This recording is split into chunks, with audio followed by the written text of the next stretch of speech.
Welcome to Living Well with MS, the podcast from Overcoming MS, the world's leading multiple sclerosis healthy lifestyle charity, celebrating its 10th year of serving the MS community. I'm your host, Jeff Alex.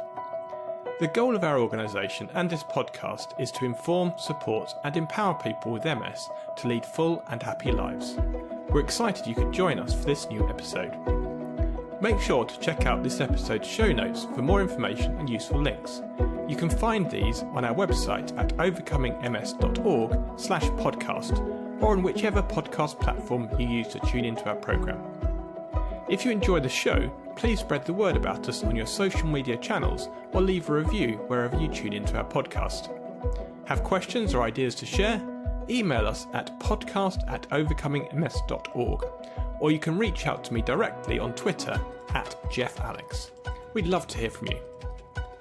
Finally, don't forget to subscribe to Living Well with MS on your favourite podcast platform so you never miss an episode. And now, let's meet our guest for this episode. Welcome to the Living Well with MS podcast. This episode is Laughter is the Best Medicine with guest Shari Short. Shari is a patient advocate, a professional in healthcare communications, and naturally, a stand-up comedian. As Senior Director of Insights and Strategy at Bionicle Solutions, she has over 20 years of experience in patient education, from behaviour change to clinical trial recruitment. A developmental psychologist by training, Shari has held positions with the National Cancer Institute, Centers for Disease Control, Virginia Department of Health, Fox Chase Cancer Center, and various healthcare marketing firms. Shari received her MA in Developmental Psychology from Columbia University Teachers College. Shari has been living with multiple sclerosis for 14 years. As a patient advocate, Shari has shared insights from living with multiple sclerosis to the New Jersey statewide advocacy committee of the National MS Society, as well as written for their national magazine Momentum. She incorporated her experience with MS into a sold-out one-woman show called It's My Mother's MS, I Just Have It, and a satire letter series from The Crazy Cane Lady. Shari has been featured on multiple podcasts. She's been performing stand-up comedy since her teen years and has opened for performers such as Shawn, Colvin and Sandra Bernhard. Welcome to the programme, Shari, and thanks so much for joining us on Living Well with MS. Thank you for having me. So you have a very eclectic background, from stand-up comedy to developmental psychology. Could you tell us a bit about how that all ties together and has helped you forward your current path focused on behaviour change? Sure. I mean, it sound like such a natural path from stand-up comedy to developmental psychology. It's like a board game, really. It's like a party game. I, basically started out really wanting to be in the arts and especially stand-up. I preferred stand-up to acting. I sing, I act, whatever, but stand-up was my favorite. And I, for some reason, had the guts to start it at 14 years of age when I had braces and was in high school, and was able to go into the comedy clubs and just kind of watch and learn. And the older comics there, they adopted me and took really good care of me. I knew, I read John Belushi's book, the book about John Belushi, a book about John Belushi by Woodward, at a young age, and it scared me to have to depend on my sense of humor for finances. So I said, well, I want to have like a solid degree and a solid job and do stand-up. And of course, when you're a teenager, you think that all works. So I was eager to at least get academic credentials behind me. So I went to film school. I went to NYU.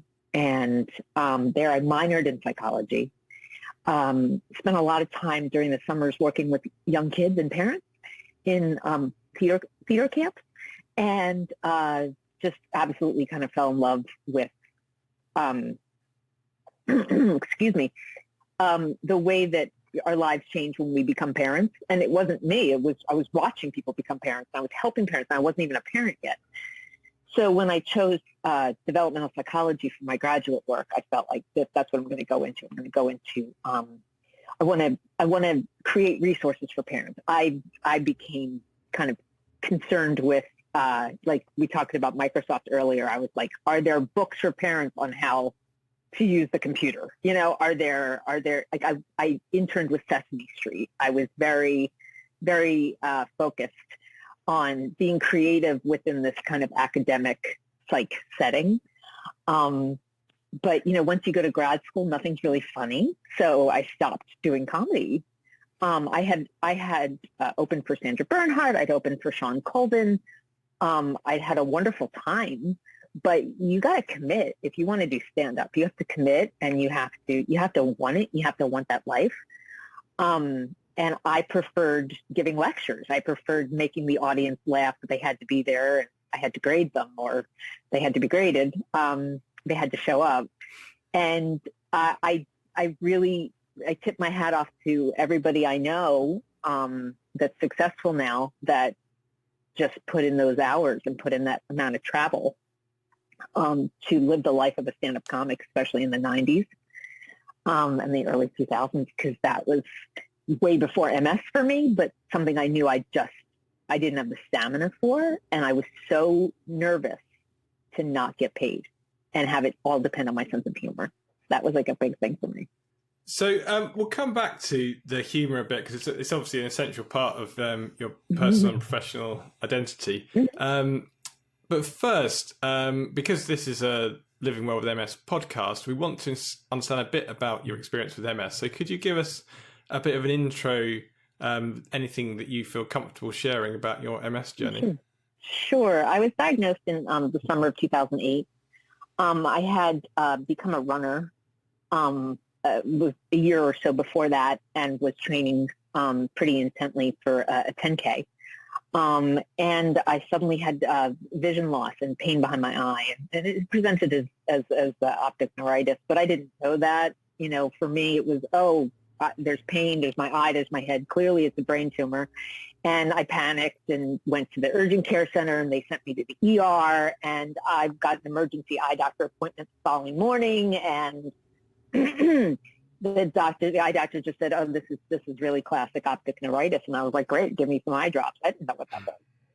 And he just kept sitting there, and I'm like, oh, you have more to tell me, don't you? So he got me into a pretty quick appointment with a neurologist. And, I don't have a slow, drawn-out diagnosis story like so many. They had a neuroradiologist at my MRI. They saw lesions. I was diagnosed really quite quickly, all based on that one event with the optic neuritis. I think there is a difference in different healthcares around the world. It does seem to me all the Americans I've spoken to do get diagnosed typically quite quickly, whereas in the UK we often get diagnosed quite slowly, but on the flip side we get lots of free medication. So yes, it's quite the flip side. Trade-offs between them. It's quite the flip side. If someone were to come up with the best of both worlds, it'd be pretty good. But I would never say anything bad about our system. Our system is fantastic. I'm a fan of your system. Downsides to sort of how quickly things happen occasionally, but anyway, we can live with that. Was there a point when you developed a philosophy or methodology even of using humour to cope with some of the challenges that came up because of MS? It was pretty organic, I think, for me to be using my humor to cope. And I just didn't realize how naturally it would be until I was actually, in a situation where I had to really tap into my coping skills. So at my very first MRI, where they diagnosed me, and the neuroradiologist is literally showing me my scan, so I'm seeing my skull, the first thing out of my mouth, Jeff, was, do I look fat? Right? So it's like, what? Like, where did that come from? Okay, I'm nervous, and I'm processing, and clearly I'm going to try to lighten the mood. And to just see myself consistently doing that when I got my first handicap tag, and I was very sad about it. I remembered I had a dress the same color, and I'm like, I can finally accessorize. So things were just coming to me in a way to get me off of the morbid train, to get me off of the, okay, I could really melt because of this particular situation, but gonna find the humor in it. And the more I did that, the more my friends would say to me, "You've got a collection of stuff here. You've got stories. You've got people who have strangers who've said ridiculous things to you. You've got, just funny conversations. You've had funny interactions. People, would see me, and I didn't mention this before, but eventually, after the optic neuritis, eventually I, lost feeling on my left side, and now I walk with a cane and 2 leg braces. And I've just had people just approach me like I'm some sort of former athlete, and they'd be like, "Oh, is it a soccer thing?" They just made up sports, and they're strangers. I started telling people it was a Quidditch injury. and Quidditch is very dangerous. I mean, the altitude Well, yeah, this is my little PSA. Yeah. So Quidditch causes MS. So yeah. So I had a lot of time to not only see how I was using my humor to cope, but also to just like see humor in situations. I was like watching it unfold, and gave myself the project of putting together a one-woman show. And in doing so, in writing, and in taking every Sunday to just sit and write, it was really, it was a deep dive into my own perspective. And from there, I did the show, but I also then put together presentations and different type of creative outlets for tools for coping that could hopefully help other people, because this is not a mindset that just comes easily to a lot of people. So you've produced a lot of content, which you've touched upon there, and it is mentioned in the show notes. So do have a look. There's links to a lot of that content. And some of the things that one show called On My Nerves, satirical piece for Momentum, the National MS Society magazine in the States, presentations at the University of Pennsylvania, various podcast appearances, including this one. So could you tell us if there's any of those experiences that stand out for you? Oh, the one-woman show was phenomenal. And I actually, it was called On My Nerves, but it was, the working title for me was, It's My Mother's MS, I Just Have It. Because I had so many stories about how mom was dealing with my diagnosis or dealing with my disease as opposed to me. And then that kind of dovetailed into how everybody else was dealing with my situation and the stories that I had on that. And so to have so many people come out and see that, and then be asked, do you want to do this for fringe festivals and stuff like that? And to have to say, actually, no, I can't. That took all the energy I have. It was amazing. I'm glad I had it taped. I'm glad I have my binder. I could do it again, but I couldn't do it on a show basis. So to have a night at the theater where 140 people came out and it was sold out was a really wonderful way to kind of honor how I've used the humor. And also I got just emails and responses from people with other chronic illnesses, and a lot of people with more silent, hidden chronic illness that were like, thank you for that, because you touched on stuff that no one's talking about, and you did it in a way that was safe. And I just realized that the humor can help people, and it's not just helping me. And and then just the Crazy Cane Lady letter series that I started a couple of years ago was just kind of like a little creative advocacy project for me, where I would just write letters, fake letters, very real feelings, but fake letters to different entities like hotels or restaurants or back to school night or Broadway theaters, about how they could be more accommodating to people like me. And I definitely honed in on the cane part of my existence, because I see that there are tremendous accommodations, and we could still improve for people in wheelchairs. But the cane kind of gets a little middle child treatment sometimes. And there's a ramp that's like, it'll take me a year to get up the ramp on the cane when I could just go up the steps and then be there. And so I just feel like there's a lot to learn. People have a lot to learn in terms of event planning and in terms of accommodating people with canes. So I did this series of letters during MS Week here in the States. It was in March a couple of years ago. And I made those public, and that really, that took off really nicely. People responded really well to that. And, I need to write more of them. I was going to do it again the following year, but the following year was COVID, and I just felt like we all had bigger fish to fry than if I can, find a bench near a movie theater, right? So Mm-hmm. I didn't continue with that. I did a video series, like an Oscars version of just thanking different entities within the MS community that have helped me cope. I feel like if I can't perform it, or if I can't write it and put it out there in a satirical way, I'm not processing.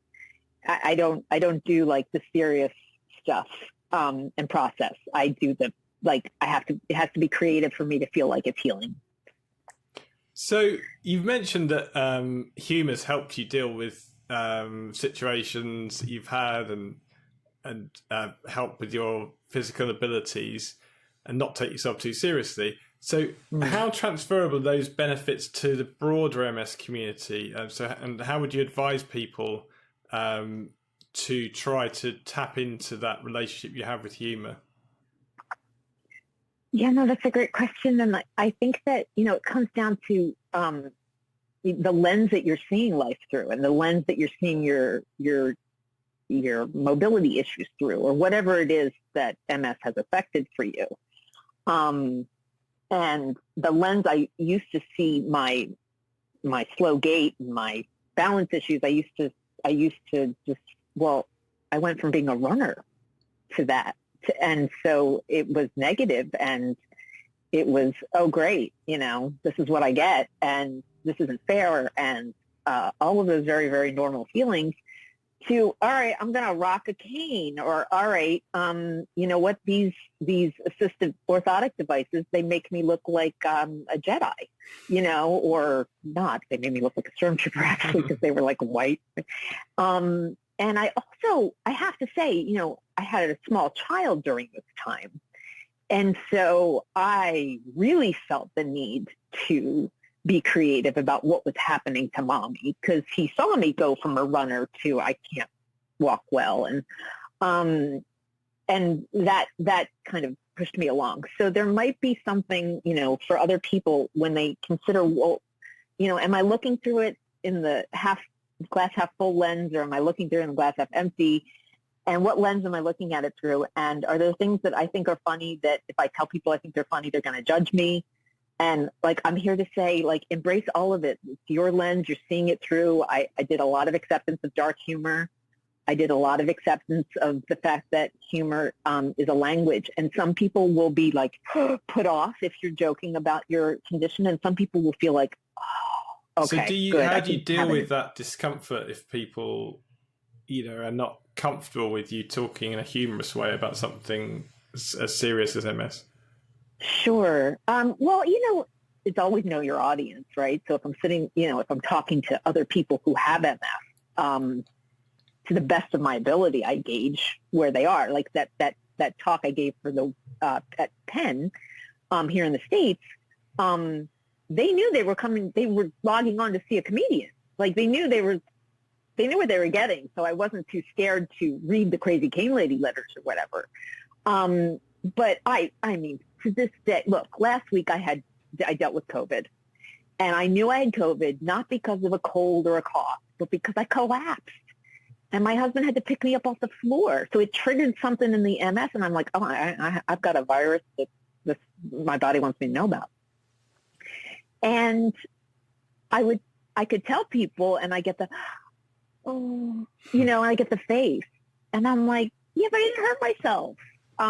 Or, yeah, my husband was right there. Or my COVID's more fun than your COVID. So, I just I feel the need to keep going with the story instead of let it halt and let them know I'm okay.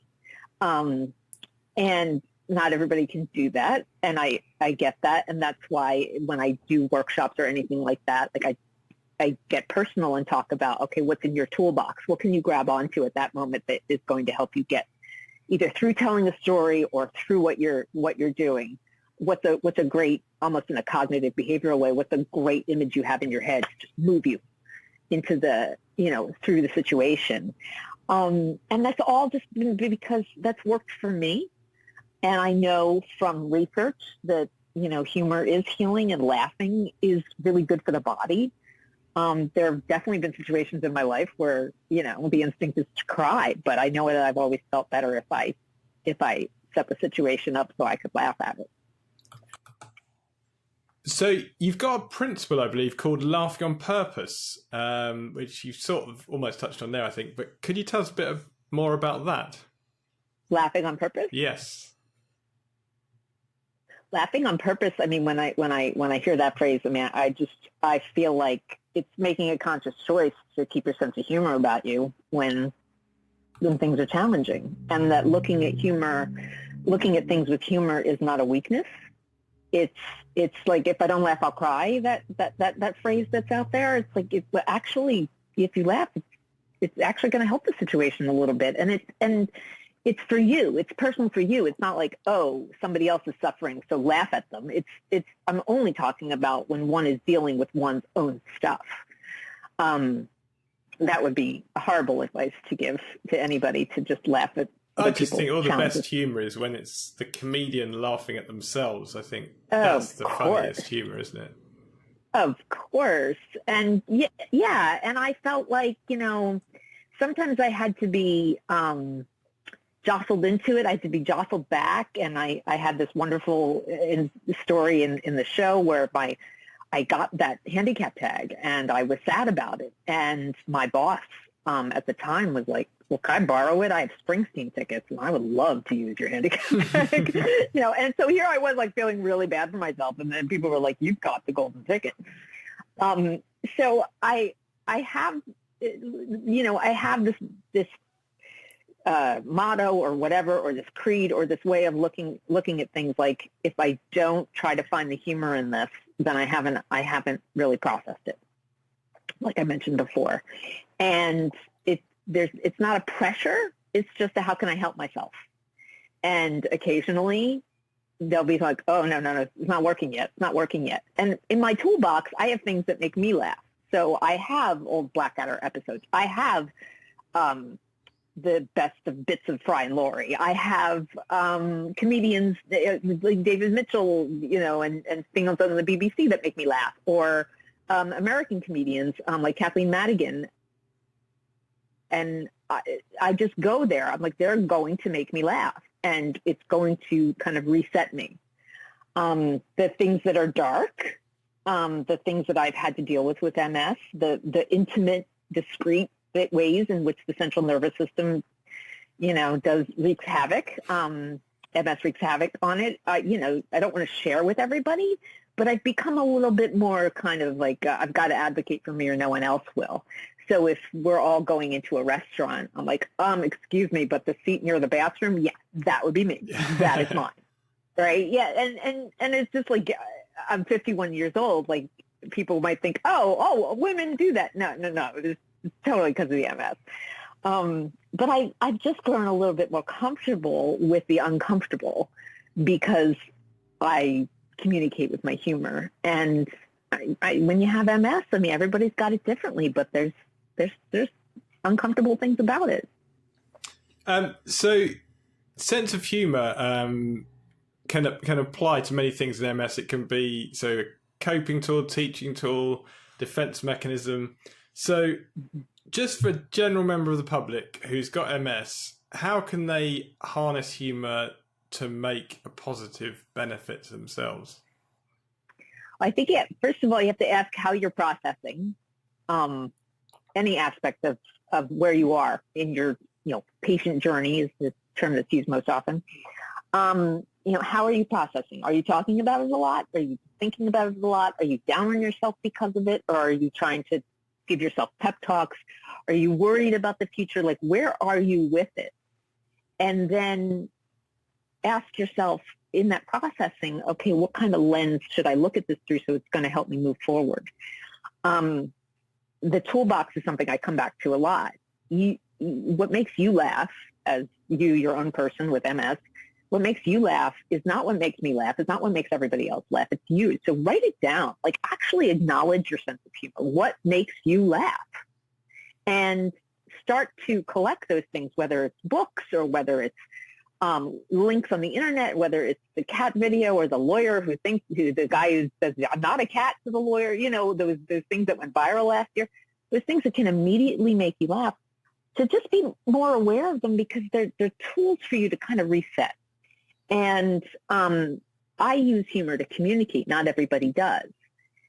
You may find in your dealing with MS that you've got two friends that will get your dark humor, that will get your jokes, or will support you on that.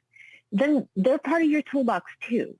I found that I've had, like we talked about earlier, there's people that get uncomfortable or they make faces, and I just don't have, I don't stop too long in their party. I just go, okay, yeah, no, I know it sucks. I can't take care of anybody else but me.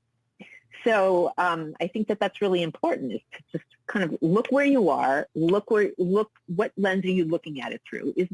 Where can you find, is there humor in the situation? Do you want to write about it? Do you want to tell a close friend about it? Do you want to tell your doctor about it? But collect those things, because at other times it's going to make you laugh when no one else knows what you're thinking. And it's going to be part of your own collection of stories that, you can go back to and say, this is how I dealt. This is how I helped myself. Because to find humor in situations, it's not self-defeating. It's empowering. And with that, I'd like to thank you so much for being our guest on Living Well with MS. So we're thrilled to learn about the amazing work you've been doing to help people with MS to ease their burdens, get the most out of life using humour. And I would absolutely encourage everyone to learn more about you and your work by checking out the links in the show notes. They're available on every platform. Have a look at the show notes of the episode. And thank you very much for joining us again, Shari. Thank you so much for having me. This was great.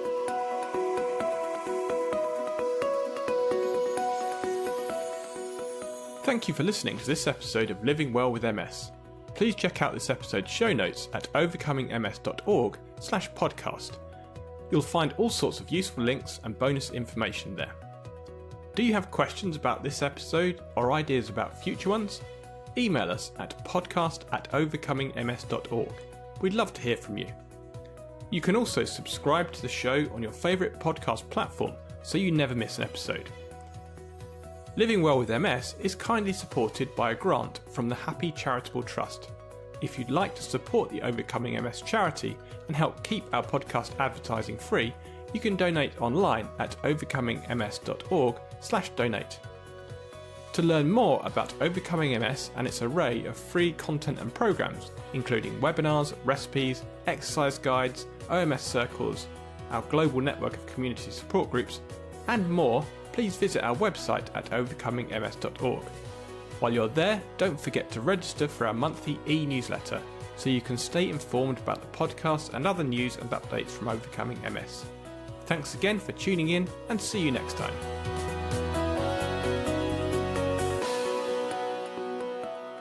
The Living Well with MS family of podcasts is for private, non-commercial use and exists to educate and inspire our community of listeners. We do not offer medical advice. For medical advice, please contact your doctor or other licensed healthcare professional.